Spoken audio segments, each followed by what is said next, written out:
এ বিষয়ে চিঠি পড়ার আজই শেষ দিন। শুরু করি সুমনা পাঠকের লেখাটি দিয়ে। দুবরাজপুর বীরভূম থেকে পাঠিয়েছেন এই চিঠি।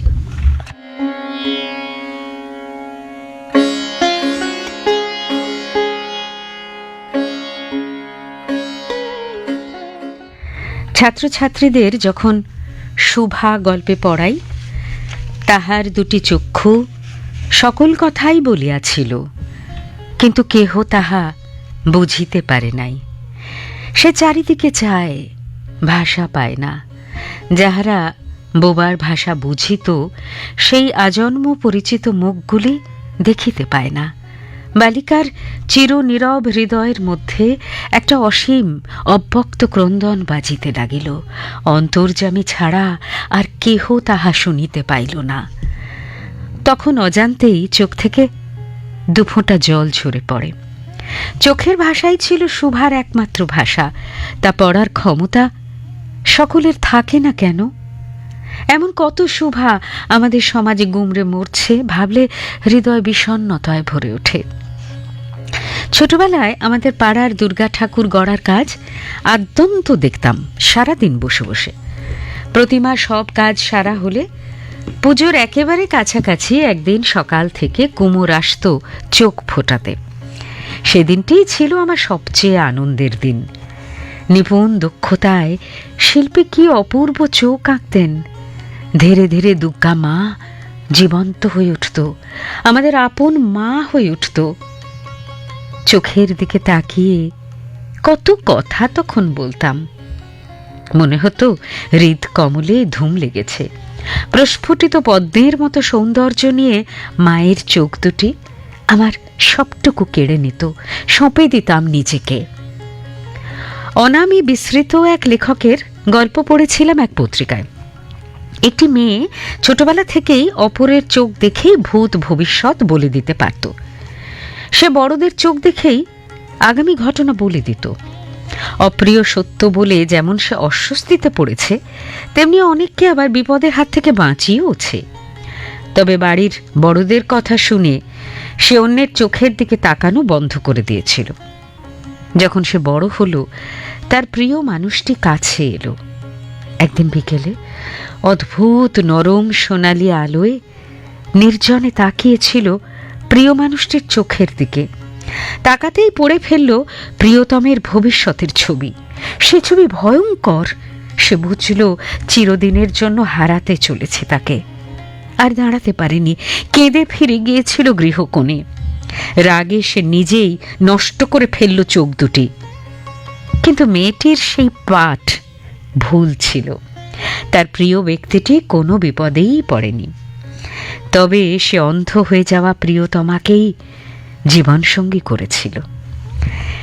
সুমনা পাঠক, আপনি লিখলেন দুবরাজপুর বীরভূম থেকে।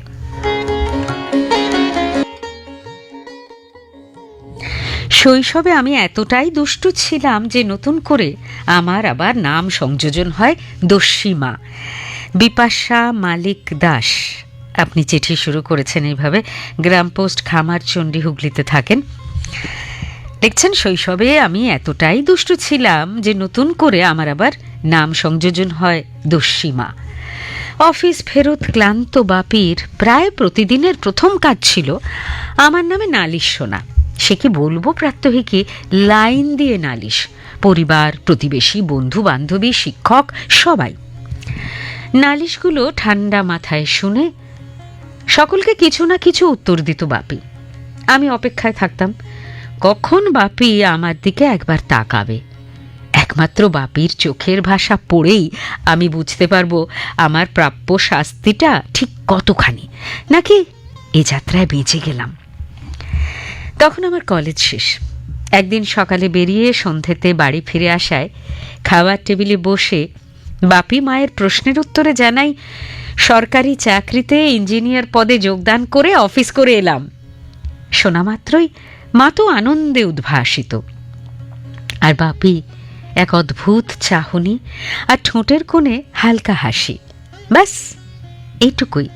যে চোখের ভাষায় ছিল গর্ব, ছিল নিশ্চিন্তি, ছিল ভরসা, ছিল এক আকাশ আশীর্বাদ, ছিল না বলা অনেক কথা।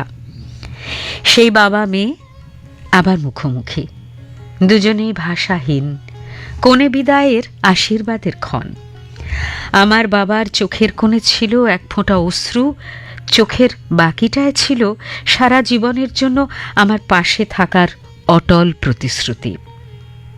40 বছরের জীবনে সব ঘাত প্রতিঘাতে বিধ্বস্ত আমি বাপির সম্মুখীন হলে আজও আমার বাবার চোখের ভাষা এক, আমি তো আছি তোর মাথার উপর বটগাছ হয়ে, তুই এগিয়ে চল। 77টা বসন্তের সাক্ষী বটগাছটা নুয়ে পড়েছিল এক কালবৈশাখীর রাত্রে হৃদরোগে আক্রান্ত হয়ে। কঠিন লড়াই লড়েছিল সেই রাতে আমার বাপি। অপারেশনের পরে ঘুমন্ত বাবার কপালে হাত রাখলে সে এক প্রসন্ন চাহনি। যুদ্ধে জয়ী বাপির চোখের ভাষা ছিল স্পষ্ট, মৃত্যুকে করেছে সে পরাজিত, প্রিয়জনদের দিতে পেরেছে ভরসা নামক বটবৃক্ষের ছাওয়া। আবার নতুন পাতা, আবার পাখির নতুন বাসা। বাপি, তুমি কি আমার চোখের ভাষা পড়ে বুঝতে পারো যে আমি তোমাকে ঠিক কতটা ভালোবাসি? এক আকাশ না এক ব্রহ্মাণ্ড।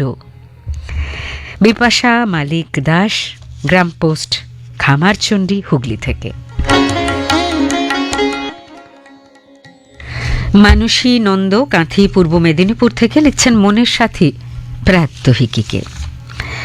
মাস 8 আগে এক বেড়াল দম্পতি সন্তান সহ আমার বাড়ির অতিথি হয়ে এসেছে। অতিথি যখন, তাদের তো আর অভুক্ত রাখা যায় না, তাই দুপুরে আর রাতে ওদের জন্য কিছু খাবার রেখে আসে। আমি গভীরভাবে লক্ষ্য করেছি, বুঝবার চেষ্টাও করেছি, ওদের 3 জনের চোখের ভাষা 3 রকম। বড়টির চোখ দেখে আমার মনে হয়েছে ও যেন বলতে চাইছে, তোমাদের কোনো সময় জ্ঞান নেই, আমাদের কি খিদে পায় না? মেজটি অর্থাৎ মা বেড়ালটি তার চিৎকার আর চোখের ভাষা দিয়ে আমাকে বলতে চায়, দিব্যি নিজের পরিবার নিয়ে টেবিলে বসে বড় বড় মাছ মাংস দিয়ে খেয়ে দে, এনেছিস তো আমাদের জন্য কিছু ভাঙা মাছ আর কাঁটা আর সামান্য ভাত, তাও আবার এত দেরি করে। খেতে দিবি ভাঙা থালায় ঘরের পিছন পাশে, কে মনে করিস আমারও কি পরিবার নেই? ছোটটির চোখ আবার অন্য কথা বলে, সে তেড়ে আসে না, দূরে থেকেই ম্যাও ম্যাও করে বলে, তুমি মায়ের কথায় কিছু মনে করো না ঠাম্মি, যা এনেছ তাড়াতাড়ি দিয়ে দাও। সেদিন হঠাৎ দেখি মা বেড়ালটা বাগানের রঙ্গন গাছের কাছে দাঁড়িয়ে জোরে জোরে ম্যাও ম্যাও করছে। ও দু চোখে অস্থিরতা, উদ্বিগ্ন ভাব। গিয়ে দেখি, ওমা এ কি, রঙ্গন গাছে জড়িয়ে রয়েছে একটা ঢোঁড়া সাপ। ইস, ওখানেই তো একটা টুনটুনি পাখি বাসা বেঁধেছিল। তাহলে কি? সঙ্গে সঙ্গে কাছে থাকা জলের বালতি থেকে জল ছুঁড়তে শুরু করলাম সাপটার উপরে। 2-3 মগ জল ছোঁড়ার পর সাপটা গাছ থেকে নেমে বাগানের অন্যদিকে চলে যেতে আমি গাছটার কাছে গিয়ে দেখার চেষ্টা করলাম। বাসার ভিতরের দিকে চোখ যেতেই দেখি 3টে কচি কচি ছানা হাঁ করে কিচিমিচি আওয়াজ করছে। মনটা খুশিতে ভরে গেল। মা টুনটুনি তাকালো আমার দিকে, তার চোখে তখন শুধু কৃতজ্ঞতার ভাষা। বেড়ালটাও কখন যেন আমার পাশে এসে দাঁড়িয়েছে, ওর দিকে তাকালাম, ওর চোখে পড়লাম একটা স্বস্তির ভাষা। আমি একবার বেড়াল মা আর একবার পাখির মা, দুজনের চোখে চোখ রাখলাম। দুজনের চোখের ভাষায় আমি শুনতে পেলাম ওরা বলছে, তোমরা এইভাবে আমাদের বাচ্চাদের রক্ষা করো গো, এই সুন্দর পৃথিবীতে ওরাও বাঁচতে চায়, তোমরা ওদের আগলে রেখো, আগলে রেখো। মানসী নন্দ, আপনার চিঠি পড়ছিলাম কাঁথি, পূর্ব মেদিনীপুর থেকে আপনি পাঠিয়েছিলেন। শ্রুতি বন্ধু প্রাত্যহিকী লিখছেন রত্না মুখোটি, শ্রীরামপুর, হুগলি থেকে। প্রায় 50 বছর আগের ঘটনা। বাবা সেদিন অফিস থেকে ফিরলেন। চোখের ভাষায় ছিল বিশ্বজয়ের স্বপ্ন। মাকে বললেন, অনেকদিন থেকেই ভাবছিলাম কাজটা আজ করেই ফেললাম। মা প্রশ্ন করলেন, কি কাজ করে ফেললে? বাবা বললেন, চাকরিটা ছেড়ে দিলাম। মা বিস্মিত, বিদেশি কোম্পানির অত ভালো মাইনে চাকরি কেউ ছাড়ে? বাবার উত্তর, আমাকে ভালো মাইনে দেয় কেন? নিশ্চয়ই আমি ভালো টাইপিস্ট। মা বলে, তা ঠিক, তবে। বাবা হাসে, তবেই বোঝো আমার দক্ষতার ফল একটা বিদেশি কোম্পানি নেবে কেন? আমার কর্মকুশলতার পুরো ফসল পেতে কোর্টের কাছাকাছি একটা টাইপের দোকান খুলেছি। মায়ের চোখের ভাষায় তখন অনিশ্চয়তার মেঘ। বাবা রোজ দুবেলা একটা টাইপ মেশিন সাজিয়ে দোকান খুলে বসছেন। যতদিন যায় বাবার চোখের ভাষায় হতাশার ছায়া স্পষ্ট থেকে স্পষ্টতর হতে থাকে। আশানুরূপ সংখ্যক মানুষ তাদের নথিপত্র, দলিল, দস্তাবেজ টাইপ করাতে আসে না। মাস সাতেক পরে এক বিকেলে বাবা টাইপ মেশিন ঘাড়ে বাড়ি ফিরলেন। বললেন, না, পারলাম না।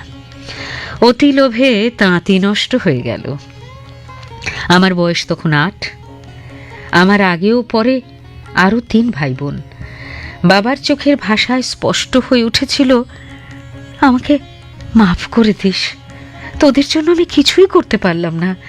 তোদের ভবিষ্যৎ তোদেরই গড়ে নিতে হবে। বাবা এরপর যতদিন বেঁচে ছিলেন তার চোখের ভাষায় ছিল এক বিশাল শূন্যতা। আগমনী শুভেচ্ছা সহ রত্না মুখোটি, শ্রীরামপুর, হুগলি। পড়ি রেখা মুখোপাধ্যায়ের লেখাটি। দুর্গাপুর 5, পশ্চিম বর্ধমান জেলায় থাকেন। লিখছেন, চোখ দিয়ে আমরা দৃশ্যমান বস্তুকে তো দর্শন করি, যা দৃশ্যমান নয় তাও দর্শন করে থাকি। একটি মানুষের আখি পল্লব দেখে মানুষটির অন্তঃকরণকে খানিকটা হলেও বোঝা যায়। যেমন রবীন্দ্রনাথ ঠাকুরের অভিসার কবিতায় নগরীর লাস্যময়ী নটি সন্ন্যাসীর অপরূপ রূপ দর্শন করে বুঝেছিল সন্ন্যাসী রূপজ মোহে আকৃষ্ট নন। করুণা ধারায় পরিপূর্ণ তার হৃদয়, করুণা কিরণে বিকচ নয়ান। সন্তানের প্রতি জননীর স্নেহ বিগলিত ধারা ঝরে পড়ে তার দৃষ্টিতে। কামিনী রায়ের কবিতায় পাই স্নেহ বিউভল করুণা ছলছল, শিয়রে জাগে কার আখিরে। আবার শিশুরাও মায়ের চোখের ভাষা অনেকাংশে বুঝতে পারে। কুকুর, বেড়াল, পাখি প্রভৃতি পোষ্যরা বুঝতে পারে তাদের মনিবের চোখের ভাষা। অপরাধীর অপরাধও কোনো কোনো সময় ধরা পড়ে যায় তাদের কাঁচুমাচু দৃষ্টিতে। ছাত্রছাত্রীদের প্রতি দৃষ্টিপাত করে শিক্ষকও অনেক কিছু বুঝে যান, এটা প্রমাণিত সত্য। আমাদের একটি পোষা টিয়া পাখি ছিল। নিজের মনে উড়ে যেত, আবার আসতো। গাছের ফল খেলেও ডাল ভাত সবই খেত। আমাদের প্রিয় খাবারগুলি তারও প্রিয় ছিল। পোস্তর বড়া ভাজাটি থেকে একটু ভেঙে না দিলে শুধু ডাল ভাত সে কিছুতেই খেত না। মাথাটি বড় করে ফুলিয়ে চোখগুলি গোল গোল করে তাকাতো, বুঝিয়ে দিত তার রাগ। এরপরেও ভালো খাবারগুলি না দিলে সে টুক করে থালা থেকে ঠোঁট দিয়ে তুলে শানের মধ্যে ফেলে মহানন্দে খেত। তখন আবার তার চোখ দুটি স্বাভাবিক। সে বেশ মজার ব্যাপার হতো। এইভাবে চোখের ভাষায় অনেক কিছুই ঘটে যায়। কখনো সে দৃষ্টিবান, আবার কখনো সে স্নেহ বিগলিত ধারা, যা মানুষের অন্তরের কলুষ ধুয়ে মুছে দেয়। কবির সেই গানের কথা মনে পড়ছে, পুরানো জানিয়া চেও না আমারে, আধেকো আখিরো কোণে অলস অন্য মনে।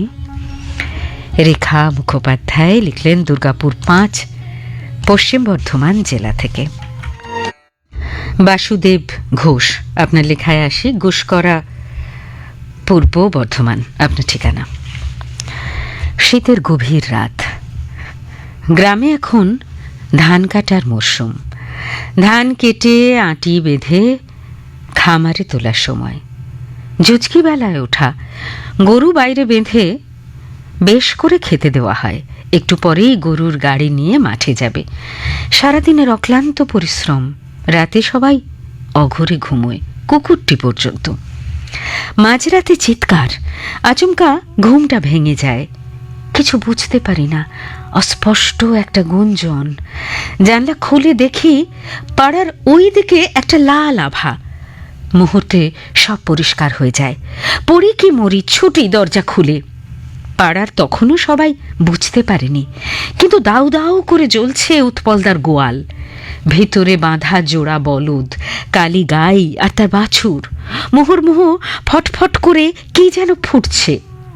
গোয়ালের মাচায় গুচ্ছের জ্বালানি তোলা থাকে যে। বেশ কয়েকটা মেশিন পাম্প লেগে গেল পুকুরে। পাইপ টেনে আনা হচ্ছে, কিন্তু চরম মুহূর্তে কোনো কিছুই ঠিকঠাক কাজ করে না। চারপাশে আগুনের হলকা ছুটে আসছে, কাছে এগোয় কার সাধ্য। দুটো কম্বলকে ভিজিয়ে ঢোল করে চাপিয়ে নিল গায়ে। মাথায় একটা ভিজে বস্তা, হাতে কাস্তে। দৌড়ে ঢুকে গেল গোয়ালে। পাড়ার ডাকাবুকো ফেনা কাকা, চরম দুঃসাহস, খচখচ করে দড়ি কেটে দিল গরুগুলোর। তারপর দৌড়ে বেরিয়ে এলো।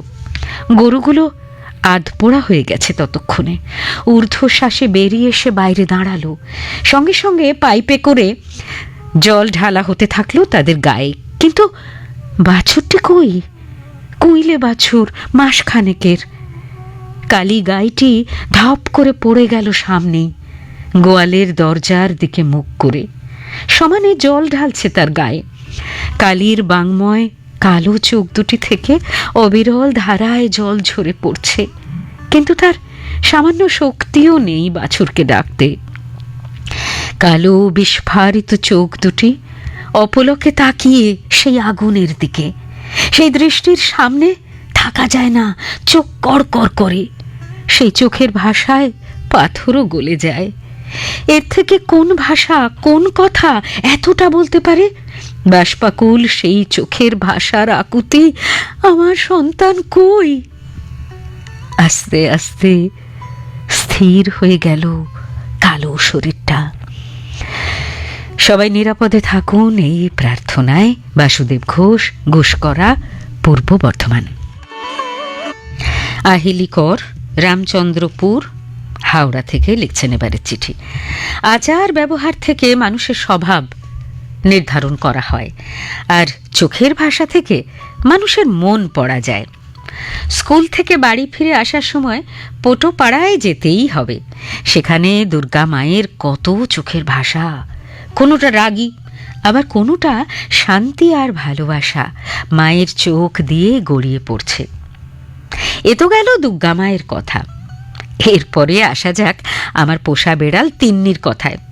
বছর কয়েক আগের কথা। রাত 9টা, টিউশন থেকে বাড়ি ফিরছি। এমন সময় কোনো প্রাণীর করুণ আর্তনাদ শুনতে পেলাম। হাতে ছিল টর্চ। সেটা জ্বালতেই দেখতে পেলাম ছোট একটা বেড়াল ছানা। মা মৃত, সম্ভবত কোনো দুর্ঘটনায় তার মাকে সে হারিয়ে ফেলেছে। আধফোটা চোখের ভাষায় সে জানান দিচ্ছে সে বড় অসহায়, কোথাও ঠাঁই নেই তার। ওই অবস্থায় এসব দেখে আমার চোখে জল চলে এলো। কোনো রকমে নিজেকে সামলে বেড়ালটাকে তার মায়ের কাছ থেকে তুলে নিতে যাব, সেই সময় মনে ভেসে উঠল আমার মায়ের রাগী চোখের ভাষা। শিউরে উঠলাম, তবুও সাহস করে ওটাকে নিয়ে বাড়ি ফিরলাম। অবশ্য এক্ষেত্রে মায়ের চোখের ভাষা বুঝতে আমার ভুল হয়েছিল, কারণ মা সানন্দে বিড়ালটিকে নিজের কাছে রেখেছিলেন। এখন আমার তিন্নি অনেকটা বড় হয়ে গেছে, সেও আমাদের বাড়ির এক সদস্য। সারাক্ষণ ওর দুষ্টুমিতে বাড়ি মেতে থাকে। এসব আমি যখন লিখছি, তিন্নি ছিল টেবিলের পাশে। তিন্নির দিকে তাকিয়ে বললাম, তোকে নিয়ে লিখছি রে। আর তিন্নি যেন চোখের ভাষায় বোঝালো, সেটা আমি জানি। আহিলিকর, রামচন্দ্রপুর, হাওড়া থেকে লিখলেন এই চিঠি।